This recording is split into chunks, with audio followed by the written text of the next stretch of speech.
We're back, guys. Welcome back to the Fitness Podcast. The trio is back. We have got Nathan with us live from Miami, Florida. Today we wanted to start the podcast off on, obviously, firstly, it's coming home. Enjoy the game, guys, on Sunday. My predictions are 2-1 England, extra time.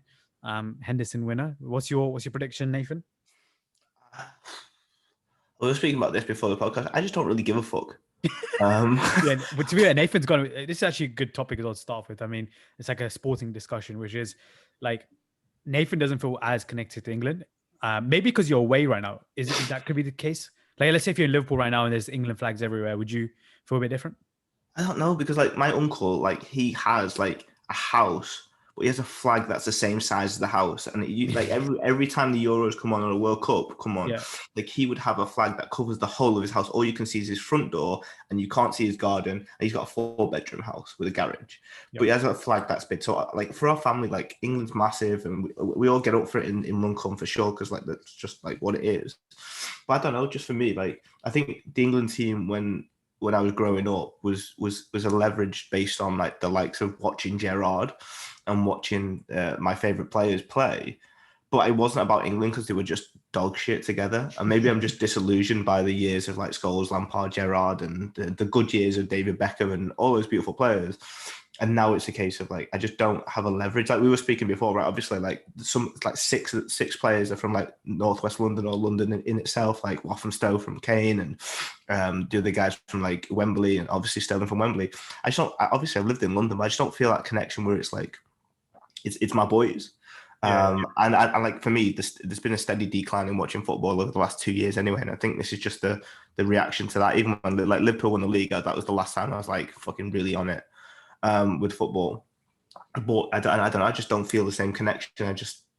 It's just different, and that's okay. I just maybe just representative of where I am in my time. But I know that a lot of people have been talking about this too. A lot of people in that age range of like 28 to 32, and like football is not what I'm focusing on right now.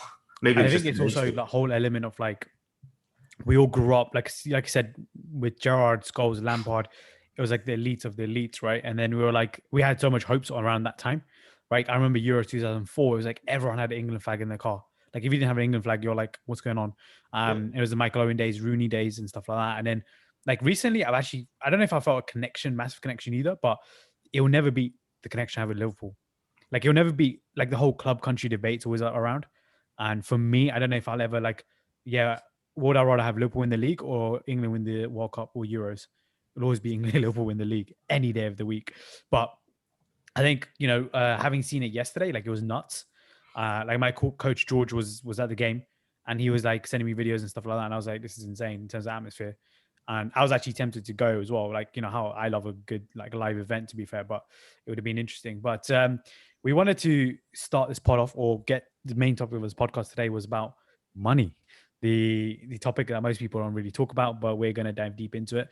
So the big question we're going to go through is, what does money mean to us? And, Nathan obviously started this off before we started recording. He was just like talking about it, and we were like, this is the perfect topic to really discuss. So Nate, like you had some big insights onto this. So do you want to kick things off? Yeah, no, for sure. So like, I didn't know what money meant to me for a very long period of time. Like it was just like something that I don't know, you get an emotional attachment to it, right? Like, so you're like, have I got enough, or can I do things I want to do? And until you get to that point, I think money becomes something that you chase massively, to a point of like you get a ceiling, like a financially free number, I believe that you do. So for me, money has always been like a thing that I'd always chased and been on a pedestal. But like until recently, that had been the case where I'd always had enough per se. Never had to really. There's periods of time where you save, there's periods of time where you spend, the usual stuff. But for me, in the last maybe 2 months, especially since the business has kind of got to a new level, and I've been able to like kind of look at it and go, wow, I'm like in Dubai and I'm in Miami and I want to kind of live a certain lifestyle. I think it now has been like from a pedestal, and that's, I imagine for most people it's on a pedestal to being like one of the most important things for their life.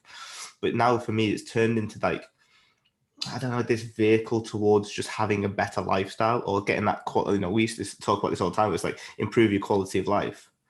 And that vehicle is now, it's more drawn towards that. But I think like most people, we have this emotional connection with money that I'd been struggling massively to kind of separate from. So like, for example, even though I know the lifestyle that I want to lead is like, this might sound fucking wanky, but like once a month I want to go to a beach club. Once a month I want to go on like a staycation in Dubai. I want to have a nice apartment where it's got like a balcony or 2 bedrooms, or it's a nice area of town in Dubai. I was actually not picking those things because I was worried about the financial implications of that coming out of my bank account, which was making arguably my lifestyle worse, which was making me feel worse. So I had this like disconnect between spending money and having a better lifestyle. And like over the last 2 months, I'd obviously been in Miami and been subject to the life out here, and working with my therapist. And I'm like, actually, well, what do you need every day? And like for someone like myself who like just wants a good gym, a good place to work from, a coffee every day from a coffee shop, and just having like those incremental breaks away, it isn't actually that much to ask. It's just a case of getting over these mental blocks that we have with money. So like, have you guys experienced these mental blocks with money, or is it just me being a stingy bastard? I think everyone does to a large extent. Like there's going to be a level where like you kind of start thinking about your life in your 20s a lot more. You said something, I remember you said something just before this about quality of life. That only changed for you recently, right? I don't think it changed for you like we didn't have that conversation last year. I think it was early Feb time. I remember said something to me like, I just want a better like quality of life. And do you want to dive deep into that? Because obviously that's kind of really linked into like the whole money side of this right now. Yeah, and to be honest, like, some of this I got from M, like uninadvertently, like years ago. Like, part of, she would be very uncompromising on the way that she wanted to do certain things, and I never really got that. Like, I was always kind of bending my rules or my boundaries to kind of fit either the financial side of things. Can you tell me what this was? Because I mean, it sounds pretty awesome, but He's like, I have no clue. It's nothing to do with money per se, but you've always been a person that has been like, I am going to do this because it's for me, right?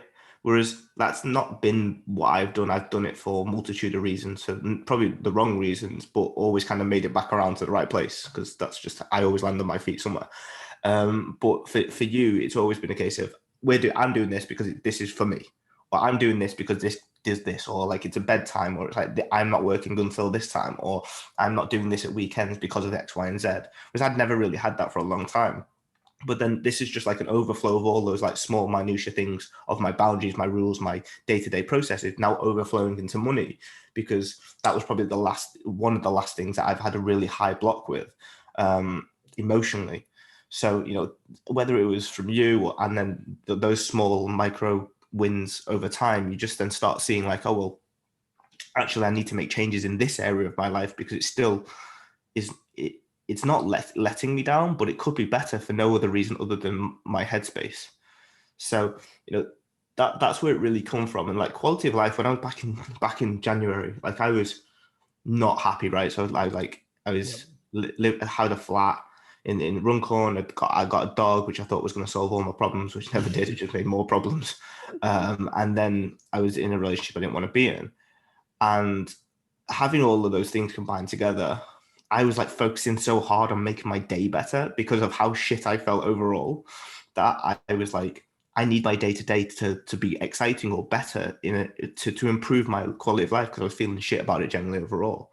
So I was looking at my day and saying, okay, well, if I'm having a coffee in the morning, why am I only having Nespresso? Why can't I have original, beans from Costa Rica that taste much better with just one choice of having that, as opposed to an espresso? Or if I'm having a meal, can I not make it taste great instead of just taking the small time to make it taste okay? Or if I'm getting a break in the evening, am I getting it fully break without being on my phone? Or am I getting distracted by these sort of different things? So I was looking at like how to maximize my day input by looking at the small micro wins that I really, really appreciated on a day-to-day basis. And that's where that quality of life really came in. I started looking at where I was training. I love fucking training, but then sometimes you'd go and train at a Pure Gym because it was only £20. And you're like, well, you don't really love training if you're training in a dog shit gym that you don't appreciate. Whereas like I would I would go, I'd fucking travel to Kuwait to go to a gym because I loved it so much, you know, like I was the guy that was traveling across the world to go and train at a gym, but yeah, I'm still backed by training in a pure gym because I didn't want to pay the money for it. So I started changing those things. I started training at a whole school bodybuilding gym. I started getting great coffee in the mornings. I started buying nice things for work, a new webcam, a new, things just improved daily. And I just tried to get that. And that made a massive difference to my just day to day because I had stuff to value as opposed to just getting the shit because it was financially better. And I think a lot of people struggle with this because they've been taught to save money, especially within the Asian culture, right? You guys love a save. We can talk about and like that, yeah. you end up eating shit and drinking shit, or you end up having the lowest quality food intake because you're trying to save so much for a rainy day, which never ever becomes something that you spend. Yeah, actually that's a big topic, to be fair, with the Asian community, especially. Like it's weird as well. Like we would spend it on the cheapest things possible.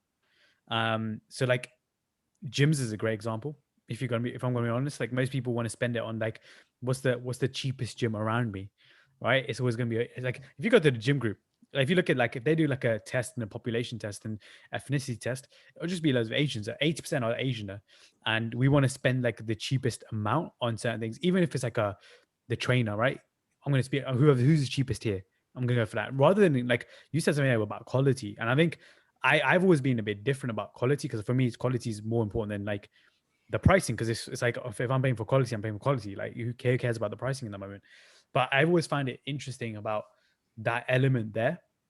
Like I'm not afraid to spend money on clothes, right? Where I'm like I spent £100 the other day on just like Josh Bridgman's clothes because I'm like I like his like messaging and I like his clothes, etc. I'm like cool. One I'm is gonna be something I want to get. I'm more than happy to do that. But someone else may just be like, whoa, Josh Bridgman, I don't know if I want to spend that much money and all that kind of stuff. So for me, quality in that sense is like, I don't mind spending on food either. Like, what's the point of spending on dog shit food? Because ultimately you're putting stuff in your body, right? So it doesn't make sense for me. But like, did you ever feel, Nate, about your, like how you felt about, how you feel now with money and stuff and quality of life? Have you ever felt that way previously? Like, let's say 2-3 years ago, because you lived in Dubai previously, right? So it's not like, you've only just recently found Dubai and you're like, well, I love this lifestyle. You also had this in 2017. So what was it like then? And then how did it shift? And then has it gone back? Yeah, I mean, I did it on some level, but I didn't. I was just working so much, so I never really like once every 2 months you'd go out on a night out, and then you'd just spend what you wanted. And then you'd buy you'd get your food prepped for you, so that's an extra expense, but that was great, but like it's just really translated. Like let's say for example the traveling in 2019, yeah, depending on what type of emotional state I was going to be in, sometimes I'd stay in hostels, and then by the end of the year I was staying in 5-star resorts because I knew that was better than staying in the hostels because I didn't have to wake up at 4 a.m. in the morning and get woken up by people coming in on your bunk bed. So like it was just a course of time where I was like, fuck, I need to change this because it's making a negative to my quality of life as opposed to better. Then we started staying at places like the Taj when we were in India, and you started staying in like Airbnbs. By the end of the year, you start going to like people's houses as opposed to hostels, and you start going, fuck, I'm actually like way better in my job. I've got a better headspace because of like I'm putting myself first as opposed to going for the cheaper option. So that was massive for me. But Em, what's your experience of that? I mean, I have had a very interesting relationship to money, I think, because I obviously grew up with a single mom in the suburb of Stockholm, but I actually have a really wealthy family. So I've had both sides in my life, but because I grew up with my mom, I've had a scarce mindset. We didn't do a lot of things. We didn't have a lot of things. It was very scarce. And so growing up with that, I take on a lot of her values in terms of money. And I can see that now. I recognize all of these things, which has held me back, which we talked about, like which you kind of opened up with, if your mindset takes you only to the ceiling, but you want to go to the next level, you got to sort out that relationship to that. So for me, money has been a very interesting journey, but also because I've had this side of my family that was really wealthy, but I had the worst relationship to that side of my family. So for me, money became, as a child, money was evil, because the people who had the money were evil to me. So I've had to really work on my relationship to what money means and what it does for me, and what it means for me, because I can recognize that in the beginning of running my business, it was the thing that held me back, really interestingly. So yeah, money, it's an interesting thing. And I still think I need to work on money. But I think it's like Nathan say, like, it's about, buying the quality and actually say, and actually making that. And like, whenever I think money is now, it's investments, right? So actually, do you want to spend money going to Primark buying all this shit quality stuff, or do you want to go and buy a really nice jacket that actually is going to last you? So the way that I look at money is just very different. So I like spending money, but I'm not very material. So when I spend money, it's definitely on quality. And then for me, I like experiences, and I like, connection and food. And like, so for me, I have no problem spending a lot of money. Most of my money goes out on food. I don't even know how much money I would spend on food, but I'd much rather do that than to hold back and be cheapo about certain things. But I think the values as well, the whole thing about quality and what's right, fair trade, organic. Like for me, when I think about spending, it also becomes what's behind all the spending. Like, where does the money actually support? Is it the one who, plucks the goose by hand on, like, so I think way more like holistically to how I spend my money, rather than just like, oh, I need to just buy this and then it's going to be the cheapest deal. So I think, yeah, I don't even know, but money is interesting. I've definitely had a journey with it. How has it evolved for you though? Like, let's say because you've traveled as well, and you've also lived in, like, let's say London, where money's a different ball game, and then you lived obviously in Sweden. How has that changed for you when you moved to a different country? Yeah, it's interesting actually. But I've actually always been quite frugal when it comes to spending things on myself. And I don't need to do a lot of things. I've always been quite held back in spending a lot of money. Again, it comes from childhood. We never did anything because we didn't have the money. Like we actually couldn't do it. So, yeah. How has it evolved? I think it's just evolved with us also, like, making more money, and you go like, actually I don't need to choose that lifestyle anymore. Like actually realizing that I'm actually having more money, but also being conscious about, do I just want to keep spending money because I'm making more money?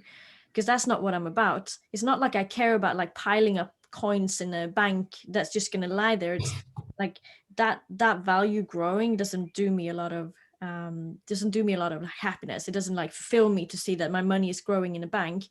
But spending money better for sure. So yeah, but with an increased income, you have more freedom. And obviously, yeah, I like to travel, I like to do all these things. So that gives me fulfillment, right? So making money means being able, it's a resource to live that, as Nathan said, like to live the lifestyle that you want to do, to be able to do that trip, or to say yes to that thing, to go to that event, to buy. I like sometimes just buying something for someone else because that thing just made sense. So that for me, that's abundance, when I feel like I can do that. So yeah, but I don't know. It's been, I don't even know if it has. It's probably only been the last couple of years where it's been a big shift in how I think about money. Yeah, we by the way came out. We need to definitely go to Emily's dad's bar, and he's got a barnyard that has a whole bar in it with like a pool table and stuff like that. Mental. Where's this? Stockholm? It's in the woods in outside Stockholm. You wouldn't know. It's just this barn, and it has like a 10-meter long bar with like, and he collects all the bottles of the world. So it's just like a collection of liquor in there. That's insane. Yeah, it's pretty cool actually. But I think I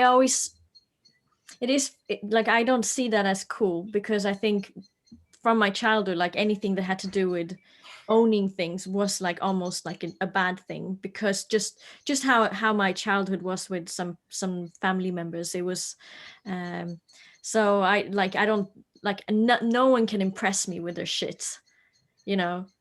If I would date someone and rock up in this car in this nice suit, I wouldn't even notice. Like I would be like, yeah, that's, good for you. I wouldn't actually like, it wouldn't do anything for me.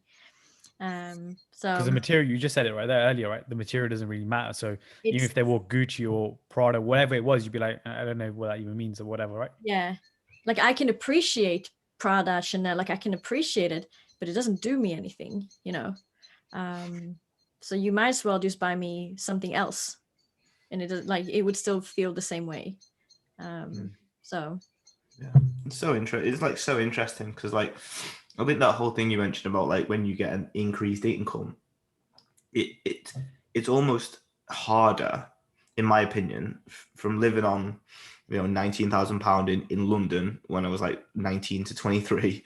Like it's almost harder than living on that wage to escalate up the financial ladder, because almost like this is what I struggled with, is that in my back of my mind I'm still the person that is only spending outgoings of £2,000 to £3,000 a month, whereas like the lifestyle that I actually want to lead is way more. And like I'm not afraid to say that, like, because I travel, because I go to Dubai or whatever, I'm spending more than that. And the lifestyle I want to lead is more than that. I want to have a breakaway. Gonna go to Nikki Beach on a Saturday and get a cabana. I want to get like my food delivered for me because it makes my quality of life much better. But in my brain, every time I see any type of financial numbers, especially if my bank account goes down, let's say my business bank account goes down, so I paid the guys and I've paid my VAs and I've done some refunds or whatever, and I see these numbers come down, I'm like, fuck. And then my spending reacts to that. Whereas that's where most of my work has now gone. It's like, well, actually, no. Like everyone wants a different lifestyle. Everyone wants different things in their day to day, and people value different things. I don't value saving that much. Like I believe that like you might as well just live for the moment, and like if you save a little bit, then great. But in that escalate upwards, you almost have to get accustomed to spending more if you want more, and it's okay to want more too. So like as your spending allows, that the material stuff is immaterial. It's like it's actually the quality of life stuff that will get a better quality of life. So if you can afford to get your food prepped for you, as opposed to spend like saving on time is like the commodity, right? Time is the biggest commodity that we all have because we don't get it back. So if you're increasing your spending but you're also then buying back time, you get way more out of your life. Like whether like even with Gina here, right? She's got like a nanny for the little one. Like she'll buy back time so she can go and work and make more money so that she can then go and give the kid what she needs. Whereas if she didn't have the nanny to spend more money on the nanny to be able to then do this, she wouldn't be able to co-work and look after an 18-month at the same time, which would not give her the lifestyle that she wanted. So sometimes like buying back time or increasing the quality of your life so that you can go and get the lifestyle that you want is almost like a sought after thing, or it could be a sought after thing if you valued that. It's what you said there, value. It's how you value it. I think is definitely very, very important. I think I don't know if you ever watched Kneading Dough, which is like a Maverick Carter production, where they talk about like money basically with athletes and how they can, what they do to like save money, or it's something. The same conversation we're having right now is what they talk about. And they say one thing is like, what's your one broke habit that you still have from back in the day? And I know you basically mentioned like how you had 19K when you're 19 years old to 23. Do you still feel like that identity is still with you, or you're now just shifting away from that now? Yeah. I mean, it's not, but I'd spend it anyway. In my mind, yeah, I'm a guy who gives myself a salary of £25,000 a year, but my bank account doesn't reflect that. Probably double that, and like even more than that. But in my mind, every time I see money or finances in certain scenarios, I'll act like that type of guy in the things that matter the most. So like we were saying before we started, like for me, through my therapy and what I've worked on, is like I need certain things in my day to operate very, very good. I need time in the morning to myself. I need like a balcony because I can't walk very far because of my knee. So I need to have some outside space to be able to appreciate outdoors. I need to have, or I like to have food prepared and done for me that way. I like to go out at weekends once a week, or I like to go on a date or something like that and be able to afford a nice place. But then if I don't get those things, my mental side of things and my emotional side of things go down, and then I feel worse. It doesn't matter how much money I have. So I've been working on actually going towards things that make me feel great, and working on being able to pay for those financial things, as opposed to maybe restricting on your intake of cash, buying less, feeling shit, then buying materialistic stuff to make you feel great, and then in that cycle of like buying stuff that you don't really need to feel a certain way, where actually if you looked at the purchases that you really wanted, like, you know, that's what we were speaking about. Like I was looking at Airbnbs, and for me to buy an expensive Airbnb is really difficult, because I'm like, oh, I could get the cheaper one, and then it doesn't really matter. But then it does matter. It matters to me that I don't have those things. So being okay with the first decision being most important, and then everything else, I'll have, if I get those things with the Airbnb, or I get the primary pillars in place, I'll have to spend less on materialistic stuff, because I'll be full. I'll be happy, being content, which means that I generally spend less on things that I don't want and more on stuff that I actually do want. So there's a massive block. Yeah, I think it's interesting. For me, money is all about experiences, and what you make. Like, let's say if you have the money, for me, it was all about, like, you know, this whole sporting trip we had, right? For me, I was like, that's what I want to do. I want to experience like an event where I want to go watch it live, and money is no object to that, right? Yeah. It's like we didn't have money, we didn't have objections with money at that point. We were just like, how much it cost? All right, cool, we're done. Like, let's get a better ticket. Even then, we're like, let's go get a better ticket, because it was the whole experience of, we may not only do this once in our life. For me, that's what kind of, I was like triggering. I'm like, it's only once in a life. Like, there's no money objection here. That's why I said to myself, like, as soon as we booked the trip, I'm like, money's not really an objection here for me in that sense, because I'm like, if I'm going to see LeBron once in my life, like, let me try and get a good ticket, good ass ticket for this. Tom Brady once in a life. I know that's in the bleachers, but still, it was like one of those where, like, we still need to spend something for it. So for me, it's always been about, even traveling, like, you know, we went like at Taj instead. Like, we didn't care about the price at that moment, because we were like, it's a historic hotel, right? Like, it's something that, you know, how many people really stay at? Not a lot of people go and stay. Most people wanted to stay at like a shoddy hotel, and then it'd be like complain about how their stomach was still dodgy and all that kind of stuff. It's like, I'd rather just stay in a good place, enjoy it, make the most of it. Even the restaurants we went at, they were still pretty decent restaurants. We didn't say, let's just go to this local guy here, which we could have, don't get me wrong, and support that business. But at the same time, I was just told, look, you're going to be in the toilet for about half an hour after that. So did I want to do that? Probably not. So for me, money is all about that. But also I've got a bit of both, which is like, I still save, because I'm like, and I'm also interested in, like, literally recently I bid like 12K for a Jay-Z NFT art piece, right? And I spoke to this guy who's into NFTs. He's like, go get it ASAP. Luckily, I didn't get it, because I was like, it went over 130K, and I was like, oh, fuck's sakes. But at one point, I was like the highest bidder, and I was like, for about 24 hours, I had it, and I was like, it's about six more days left. I think I could get this. Literally, like 2 hours later, I got an email saying, you have now lost the bid. And I'm like, oh, crap. But for me, I'm like, I'm into all of that now. Like, you know, Nathan, I was telling you about back in the day about me with Wimbledon FC and stuff like that. I've got, you know, shares and that stuff. But I'm into, that's like another part of my experience, because I know eventually I don't know where it's going to take me. Like, potentially my shares go up, etc. Like, I'm kind of interested in that side of things, the tech side of things of money, where it's either shares and investing in companies or stuff like that. Like, for me, it's that element now. NFTs are new. You know, if you talk about Gary Vee talks about baseball cards, for me, those are like the next kind of things where, for me, money is great, because then I can have access to that. I wouldn't have access to that previously, because I was just like, I would be in that same mentality of like, I just need to save, but I don't know what I'm saving for. Yeah. For me now, I'm saving for like, oh, can I go purchase that NFT, which could be worth X amount in a couple of years' time, or I just have something there which is an original piece. So for me, that's like another version of like an evolving journey with money for myself, I would say. And it's different for everyone else, right? Yeah, the ability to spend things like that is really about you seeing what's important. Like, you know, if you asked, you know, 80% of the population between the ages of 21 to 27 who are like saving, they're going to be saving based off either those like childhood inhibitions with money, or they're going to be saving for these things that they think that they want, whether it's a house, a car, all of these things, which with mortgage. Yeah, mortgage. And like having been down that route and done the exact thing that I did in 2019 to 2020, and then realizing that wasn't for me, I think a lot of people are saving for things that they think that they need as opposed to the ones that they want. Like they'll save an extra £500 per month, drink instant coffee, go to a shit gym, eat really poorly, look at the menu and find the cheapest thing on there, or they go and buy clothes that are just like shit, or they wear out very easily. So just quantity as opposed to quality.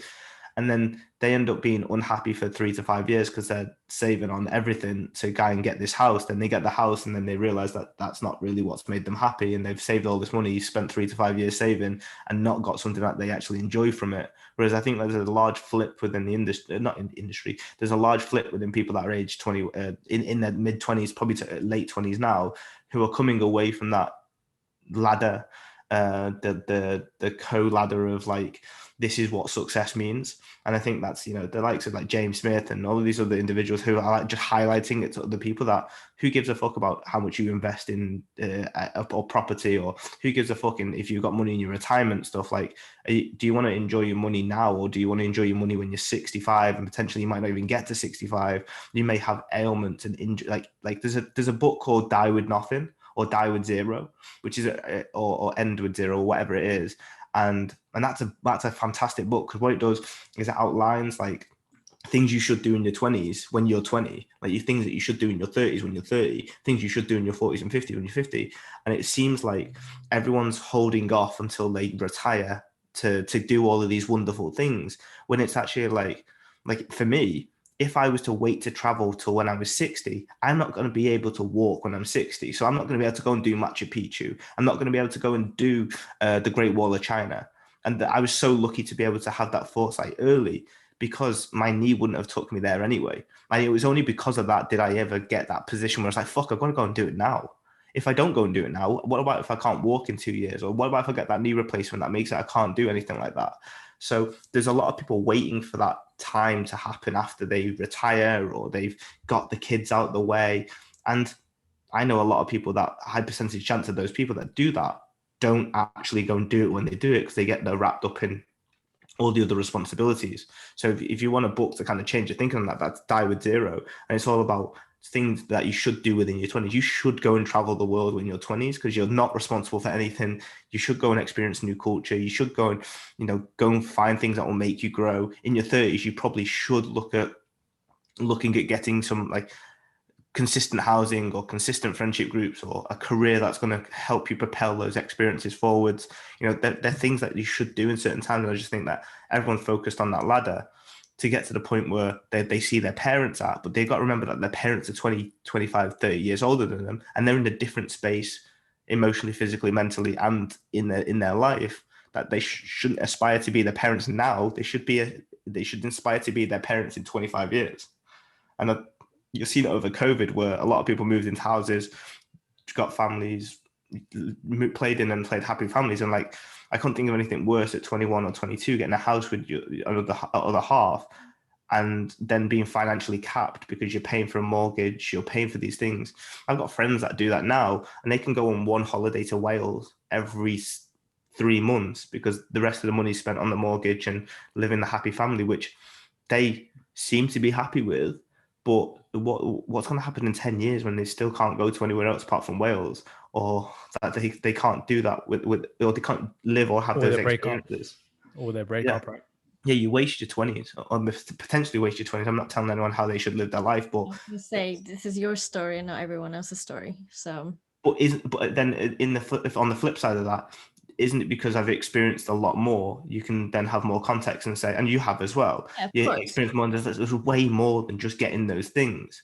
And because the world is so adventure as part of their values, right? Some people want security, and that's what they live true to. So it's also, you know, who everyone is as an individual and what they treasure in life. Not everyone is having treasures freedom, adventure, prosperity, abundance. Like, that's not everyone.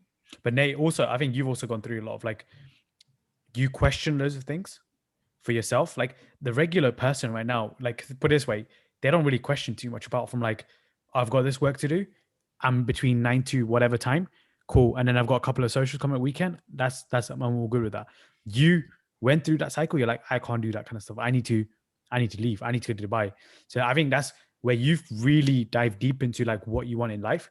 Most people don't question that until they're 50. They if I'm have going to be a honest with you. crisis, and Yeah, that's and when they yeah, get that's the divorced, thing. and So they you But probably that's had a what, crisis earlier, which you've gone through, and you're like, I can't be doing this. I need to experience my life to the fullest. yeah. But that's what I mean. Like, yeah, I know that's my experience and totally understand that that's my bias and what should that maybe you should do. But at the same time, is that those people, and we deal with a lot of them, hundreds and hundreds of people. And even when we were working as a PT, you see these people that are earning God knows amount of money and they hate their lives. It's like, it's not just from my experience, it's from dealing with a lot of other people, and they're all stuck in that same commonalities. And eventually, at some point in time, they fucking hate doing that certain thing over a long period of time, because that security or that thing that they've opted for over questioning or opted over, casting their net to a different perspective, ends them leading into a life that they're not happy with, because they're guided by values that are not their own. They're guided by values that are other people's or what you should do. And I think and I don't think we can argue about this, but if you guide yourself based on someone else's values or what you think you should be doing, there will always be disparity and unhappiness, because you're not going by yourself. So that's why, for me, even if you're 21 and 22 and your values now are stability and security and financial stability or whatever it is, and living happy families, that would be great. But if that's what you truly desire, but I don't know if any 21, 22-year-old really truly desires security, unless it's like childhood stuff, which is then going to create disparity in what they really want, because it's not really what they want, it's what they've been conditioned to think. So I don't know, maybe I'm wrong, or maybe I'm just having that confirmation bias of what it should be. Like, life is more than just what we think it is. I mean, most 20, and I don't 21-year-olds. disagree with you. Yeah. I'm just saying it's a very broad generalization that everyone is going to need to travel the world to get perspective and then feel fulfilled, right? Like, okay, generally, it's the world stuff.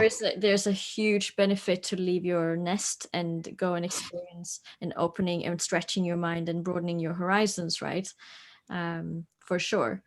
But I still think it's just a very big generalization. Big question for you, Nate, is when you are, let's say, married and having kids, do you feel that would be, I won't say you have the shackles on then, but would you feel that way? Like, potentially, because you'll be like, holy crap, now I can't, now you need to have stability, I guess, and security. And again, being a one particular place, because you may still want to go to a different, let's say you're 50 years old, you go from Dubai, then you're like, actually, I'm going to move to Colombia now because I like the look of Colombia. Do you feel like that could potentially then, not, I won't say hinder you, but again, that may stop you from potentially getting married and having kids in the future? I mean, I'd take something from like Sex Life, which I watched last night, is that the woman says it on the last episode. She says, like, she used to think that you can have it all different types of lifestyle. You are many different people over your lifestyle, over your life. But sometimes over the continuum of your life, you will get everything, or you will be every part of you. But for certain parts of your life, you will be a certain type of individual. And I think that's why that whole transition of what you do in your 20s and what you do in 30s and what you do in your 40s is really, really important. If you don't do the things that you want to do, then you always then get to like 30. Chase it. Yeah. So like, I think for me, when I get to that point, or I'm happily being able to, if find the right person or whatever like that, then I'm happily settled per se, because I've done all the traveling and done all that type of stuff. But there will still be points in my life when I do certain parts of that, because I value that massively. But I think when you settle, or you decide to settle with those certain factors, they just have to be really important to you. And when they are really important to you, you just go and do that thing because you accept it for what it is. Like a family and maybe not stability, but security and family, and creating that has to then be an extreme importance over changing where you live every 8 weeks, or going to a different Airbnb every 2 to 3 months. And once that becomes more important than the travel to me, that's when I know that it'll be something that I want to do. But I think you can always have both, but I think you have it over a lifespan as opposed to in that moment in time. Like, you choose what's more important to you, and what you value most for yourself as opposed to anyone else. And then that makes sense anyway, because you're always doing what you want. Yeah. I think what with you as well, with you being in your 20s now, it's just, like I said, you found introspection early in your life. I think most 20-year-olds don't go through this at all, right? A lot of them are like, I just want to get a good job and hopefully it pays, and, you know, and then I can leave home, for example. I think that's what they think about. I don't think they was like, you're in a completely different headspace, in my opinion. But if there's any mid 20-year-olds that listen to this, I think they'll probably find it very, very, very fascinating listening to this. And I think we should definitely do another part 2 to this. About what money does really mean to us, because it's a big topic, and I think we just scratched the surface, right? What would you guys say? No, yeah, I mean, it's just, I think we'll do it again and just look at we got to look at the commonalities that we see within our clients, not even our own experiences. Like, my experiences are probably a representation of what I see within my clients. I'm probably not wanting to make the same mistakes. You know, the transition from getting a job, staying at home, living at home until, especially the Asian community, staying at home until you find a girlfriend, and then you're saving to get property. And then once you get the girlfriend and you introduce them in the family, then it becomes marriage. And then either the woman moves into your house, or you then at that point have enough financial security to create a house for yourself. But even at that point, you normally rent out the house to make more money. And then the wife lives in with the house. I don't know many times that's happened where I've had a positive feedback from that experience. And actually it's been, you know, they actually hate living with the other people's family, or they hate being in that house too. So then you've got unhappiness living with someone else's family, or them living with their parents, and then having the rent being paid on someone else's house, where they could easily just transition from living here to having their own thing. But is this what happens in the UK usually? Yeah. This is what happens in the traditional Asian culture. So I'm a bit shocked here. Yeah, it's true. I'm a bit shocked. Okay, so this doesn't happen. We've seen it from check-ins. We've seen it like take away just like even jobs, right? There's a reason why I didn't like get into like the traditional jobs, because I saw it happening in front of me. I saw it. Everyone was like just miserable. I'm like, hold on, but you're miserable, but why are you doing it? And it was money. Money came down to it. They're like, it paid. It was good enough. But I was like, you're still doing something that you don't like. So I've also found like, so that's why I got into fitness industry, to be fair. If we go back into like the whole fitness talk, and money's kind of revolving around it, and it's the whole thing about just being unhappy with it. So what Nathan's saying is not necessarily wrong there. It's true with the Asian community as well. We value it in that way, which is like, we value security and stability over a lot of things, even career to a large extent.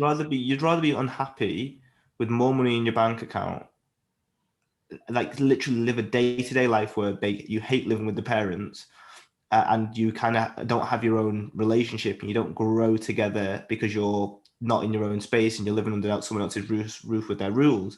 You'd rather have that because the monetary value is higher than happiness or any type of like exposure to your own life. And that's why I see that every single damn day. And I see that and I'm like, I can't let that be something that I have. Webcam going off, but I can't have that for myself, because I just see what turmoil it brings. And there always is problems on the other flip side of things. It's not sunshine and roses, but I'd rather have the opposite. Yeah, it makes sense. Again, it's true, because we've learned it from, I've seen it with clients, especially jobs. You know, that's one of the biggest ones out, especially after transformations or middle of transformations. They're like, well, I don't want to do this. This is a new version of me right now. I don't want to do this.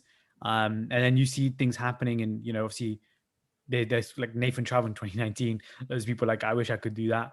But generally now you could, because you can travel from, you can be at home. A lot of people are at home. You had that kind of lifestyle where you can still go to a coffee shop now. At least coffee shops are not open and stuff like that. It's a bit different. But I definitely think we should do another part 2 to this, because I think it's a fascinating conversation as well. So yeah, if you guys enjoy this podcast, go check it out. Send it to friends and family as well, whoever may benefit from this. And follow us on IG as well. We'll probably put it down below. And yeah, thank you. Take care.